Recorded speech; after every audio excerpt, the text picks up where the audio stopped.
রাজস্বে ঘোরে রাষ্ট্রের উন্নয়নের চাকা। এটাই অর্থনীতির সহজ সূত্র। কিন্তু সেই রাজস্ব ফাঁকি দিয়ে রাষ্ট্রের সম্পদ হরিলুটের মহৌষধ চলছে পাবনাতে। জেলার বিভিন্ন এলাকায় ইছামতি নদীর সরকারি মাটি কেটে অবৈধভাবে বিক্রি করা হচ্ছে প্রকাশ্যে। ড্রাম ট্রাকের মাধ্যমে সরকারি মাটি কেটে বিক্রয় করা হলেও নেওয়া হচ্ছে না কোনো ব্যবস্থা।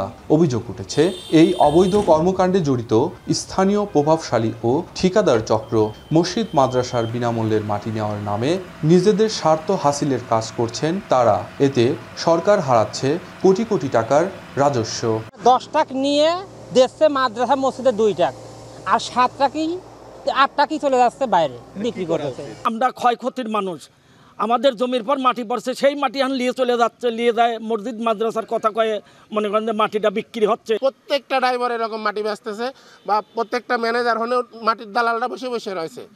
আপনি এই রাস্তা দিয়ে দেখেন প্রত্যেক জায়গায় জায়গায় জায়গায় মাটি ফেলায় রাখছে। এই মাটিগুলো কোথাকার? অভিযুক্তদের কেউ কেউ বলছে নিয়ম মেনেই মাটি নেওয়া হচ্ছে। না, এটা টেন্ডারের মাধ্যমে, এটা যারা প্রতিষ্ঠান থেকে যারা পাস করা নিতে পারছে তাদের মাধ্যম দিয়ে আমরা খালি এখান থেকে পৌঁছা দেওয়ার দায়িত্ব আমাদের। এটা ঠিকাদারের দাম, কোনো বিক্রি হচ্ছে না এখানে। মাটি ফেলালাম, ওখান থেকে আমরা মাটি নিয়ে আসছি, নিয়ে এসে এখানে যাচ্ছিলাম, ইনি চাইলে এনার কাছ দিয়ে দিছি, দিয়ে আমরা মাটি দিলাম মাতা বিশেষের প্রজেক্টে।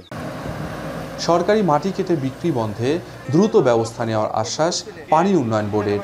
এটা খুবই একটা বহিত কাজ, এটা হতেই পারে না। কারণ হচ্ছে যে এটা তো আমাদের যে জনস্বার্থমূলক কাজের জন্য যে আমরা এটা দিয়েছি সেই কাজেই এটা ব্যবহৃত হবে। অন্য জায়গায় কেউ যদি এটা নিতে চায় এবং এটা যদি সেকেন্ড টাইম ডিভিটেশন হয় তাহলে আমরা এটা হয়তো তার ইয়েটাই আমরা ক্যান্সেল করে দেবো আর কি। ওই আমাদের যে জেলা পানি ব্যবস্থাপনা কমিটি আছে সেই কমিটি আবার পুনরায় মাইনাস করে এটা তাকে দেওয়ার যে অনুমতিপত্র আছে সেই অনুমোদনটাই আমরা বাতিল করে দেবো আর কি।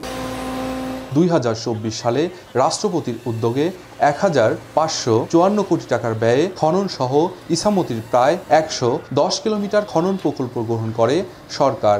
অবৈধভাবে মাটি কেটে নেওয়ায় নদীর গতি প্রকৃতি হারানোর সংখ্যা স্থানীয়দের। মাসুদ রানা, এখন, পাবনা।